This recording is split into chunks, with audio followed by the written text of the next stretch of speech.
दोस्तों, हमने धरती पर रहने वाले अलग अलग चमत्कारी और रहस्यमयी जीवों के बारे में अक्सर कहानियां सुनी हैं, लेकिन धरती का 70% से ज्यादा हिस्सा पानी है। इन विशाल समुद्रों और महासागरों को एक्सप्लोर कर पाना असंभव है। समंदर की इन अनंत गहराइयों में ना जाने कैसे कैसे रहस्यमयी जीव छुपे हो सकते हैं, जिनके बारे में हमें कोई जानकारी नहीं है। समय समय पर दुनिया भर से लोगों का सामना तरह तरह के समुद्री जीवों से होता रहा है और इसी आधार पर हमें अलग अलग रहस्यमयी जीवों के किस्से कहानियां सुनने को मिलती रही हैं। आज के एपिसोड में हम कुछ ऐसे ही रहस्यमयी जीवों के बारे में जानेंगे जो पानी में छुपे हो सकते हैं, तो एपिसोड को अंत तक जरूर देखिएगा। Number 1, kappa. दोस्तों, जापानीज फोल्कलोर्स में हमें एक ऐसे क्रीचर के बारे में जानकारी मिलती है जो शायद दुनिया में और कहीं भी नहीं देखा गया। ये जीव एक औसत इंसान से थोड़ा छोटा होता है। इसकी त्वचा का रंग हरा बताया गया है और इसकी पीठ में कछुए की तरह कैरापेस होता है। कैप्पा के सिर पर एक खास तरह का फ्लूइड होता है जिसे कैप्पा की जीवन शक्ति बताया गया है। ये आमतौर पर नदियों में रहते हैं। कहा जाता है इनका पसंदीदा खाना क्यूकम्बर है, लेकिन ये काफी खतरनाक भी हो सकते हैं क्योंकि फोल्कलोर्स में इन्हें इंसानों का हत्यारा भी बताया गया है। कहा जाता है ये अकेले इंसान को पानी के अंदर से अपने पास बुलाते हैं, उसके बाद ये उसे पानी में डुबाकर मार देते हैं और उस इंसान का लिवर खा जाते हैं। ये इंसानों का खून भी पीते हैं। ये एम्फीबियस जीव बच्चों और महिलाओं को भी मार देते हैं। साथ ही कई बार नदी में नहाने वाली महिलाओं से आकर्षित होकर ये उनका रेप भी कर देते हैं। जापान के कई टाउन्स और सिटीज में पानी के किनारे कैप्पा से सावधान करने के लिए बोट्स आज भी मौजूद हैं। दोस्तों, कहा जाता है कैप्पा के सिर पर मौजूद फ्लूइड्स अगर किसी तरह सूख जाएं या नीचे गिर जाएं तो इनकी जान चली जाती है। जब तक ये नदी के संपर्क में होते हैं तब तक वो फ्लूइड जनरेट होता रहता है, लेकिन नदी से दूर जाते ही वो सूखने लगता है। इनकी त्वचा चिपचिपी स्लाइमी टेक्सचर की होती है जो एक गाढ़ा पदार्थ छोड़ती है। कैप्पा सिर्फ ईवल ही नहीं बल्कि अच्छे भी माने जाते हैं। कहा जाता है अगर कैप्पा को उनका पसंदीदा खाना खिलाकर खुश किया जाए तो वो जीवन भर उस व्यक्ति की मदद करते हैं।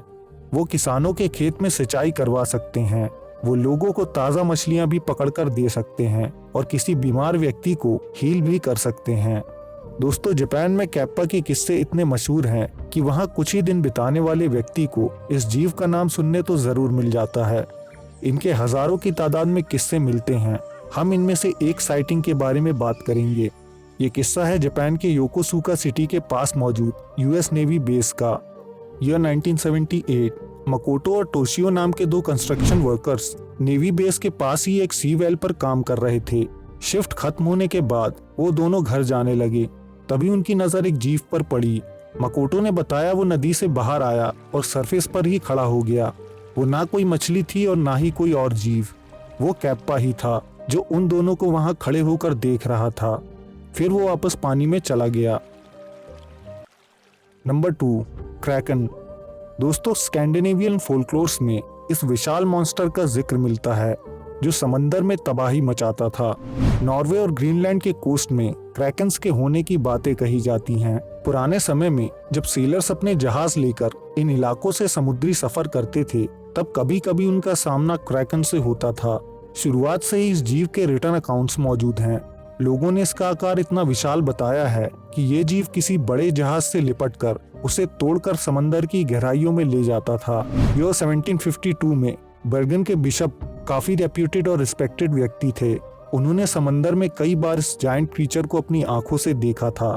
बिशप ने the natural history of Norway नाम की एक बुक पब्लिश की थी जिसमें उन्होंने क्रैकन की कुछ कैरेक्टरिस्टिक शेयर की थी। उनका कहना था क्रैकन समंदर में रहने वाला दुनिया का सबसे बड़ा क्रीचर है। ये जब अपने पैर फैलाता है तो इसकी चौड़ाई लगभग आधा मील तक हो सकती है। ये आराम से बड़े जहाजों को तोड़कर पानी में डुबा सकता है। उन्होंने अपनी किताब में ये बात भी लिखी कि क्रैकन जब पानी में तैरता है तो उसके आसपास ढेर सारी मछलियां भी आ जाती हैं। क्रैकन से दूरी बनाते हुए मछुआरे मछलियां पकड़ने की कोशिश भी करते थे। इस तरह उन्हें बिना मेहनत के ढेर सारी मछलियां मिल जाती थीं। दोस्तों, इसके अलावा एरिस्टोटल और प्लिनी द एल्डर जैसे लोगों ने भी क्रैकन के बारे में लिखा था। जूल्स वर्न की किताब 20,000 लीग्स अंडर द सी में हमें क्रैकन का जिक्र मिलता है। दोस्तों अब सवाल ये उठता है कि क्या ऐसा कोई जायंट मॉन्स्टर समंदर की गहराइयों में घूम रहा है या फिर इतिहास के ये सभी किस्से लोगों की कल्पना मात्र हैं। वैज्ञानिकों को हमेशा से ही क्रैकन जैसे जीवों के अस्तित्व पर संदेह रहा है। शुरुआत में वैज्ञानिकों का मानना था कि प्राचीन काल में लोगों ने बड़े ऑक्टोपस या फिर कोई और जीव देखे होंगे जिन्हें उन्होंने क्रैकन समझा, या फिर लोगों ने किसी साधारण सी घटना को बड़ा चढ़ाकर पेश किया और क्रैकन जैसे जीव के लेजेंड का जन्म हो गया।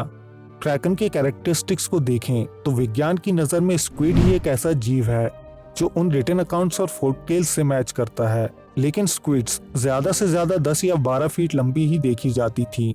इसलिए विज्ञान क्रैकन को एक मिथ ही मानता था। दोस्तों कुछ खोजकर्ताओं ने इसे एक संभावना माना कि ऐसे जायंट क्रीचर्स एग्जिस्ट कर सकते हैं। अगर देखा जाए तो जमीन से कहीं ज्यादा लिविंग स्पेस समंदर के अंदर होती है, क्योंकि हम सिर्फ धरती की सतह पर ही रहते हैं, लेकिन पानी में गहराई भी होती है।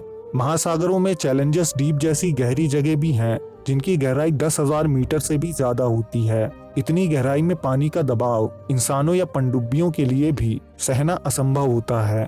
इसलिए आज तक कोई नहीं जानता कि इन गहराइयों में किस तरह के जीव एग्जिस्ट करते हैं। दोस्तों ऐसा माना जाता है कि पानी के इतने दबाव को झेलने वाला कोई भी जीव बेहद विशाल और मजबूत ही हो सकता है।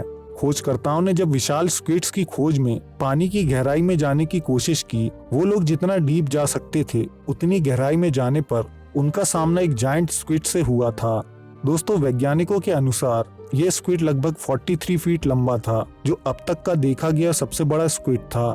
माना कि ये स्क्विड उन क्रैकन्स के मुकाबले कुछ भी नहीं था, लेकिन औसत आकार से कई गुना बड़े स्क्विड ने ये भरोसा जरूर दिला दिया कि समंदर की गहराइयों में आज भी वो मॉन्स्टर क्रैकन एग्जिस्ट कर सकते हैं। Number 3, sirens.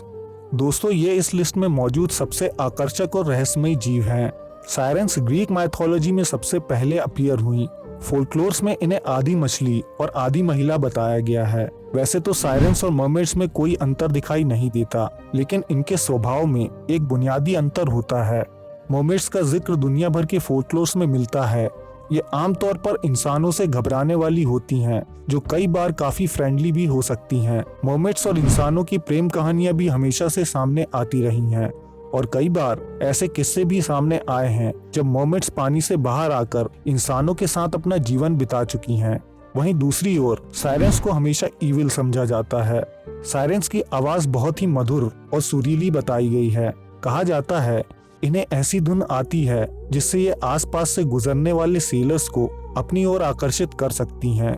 ये उन्हें हिप्नोटाइज करके अपने साथ पानी के अंदर ले जाती हैं, जहां उनकी जान चली जाती है।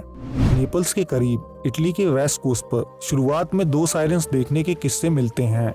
ये सायरेंस सेलर को मारने के लिए मशहूर थीं। बाद में इनकी संख्या बढ़ती गई।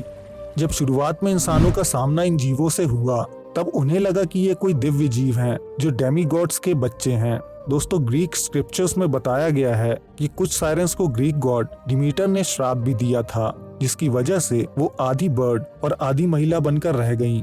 होमर्स ओडिसी बुक 12 में बताया गया है कि ग्रीक हीरो ओडिसियस का सामना समंदर में सायरेंस से हुआ था। ओडिसियस को पता था कि सायरेंस अपनी धुन से उन्हें और सेलर्स को परेशान कर सकती हैं, इसलिए उन्होंने सबके कानों में वैक्स डाला था। जब सायरेंस ने गाना शुरू किया तो उनका कोई असर किसी भी मेंबर पर नहीं हुआ और वो लोग अपनी मंजिल की तरफ निकल गए। क्रिस्टोफर कोलंबस ने भी 3 मर्मेड्स को देखने का दावा अपनी बुक में किया था। दोस्तों समय समय पर सेलर्स ने इन दिव्य जीवों को देखने के दावे किए और आज भी कुछ लोग इन्हें देखने के दावे करते हैं। ये जीव आज भी एग्जिस्ट करते हैं या नहीं ये तो कोई नहीं जानता, लेकिन आज भी लोग ऐसे ही जीवों को देखने के दावे जरूर करते हैं। अब ये आपको तय करना है कि आप क्या मानते हैं। आज के एपिसोड में बस इतना ही।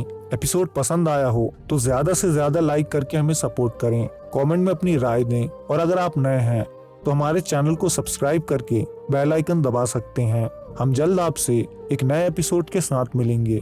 धन्यवाद।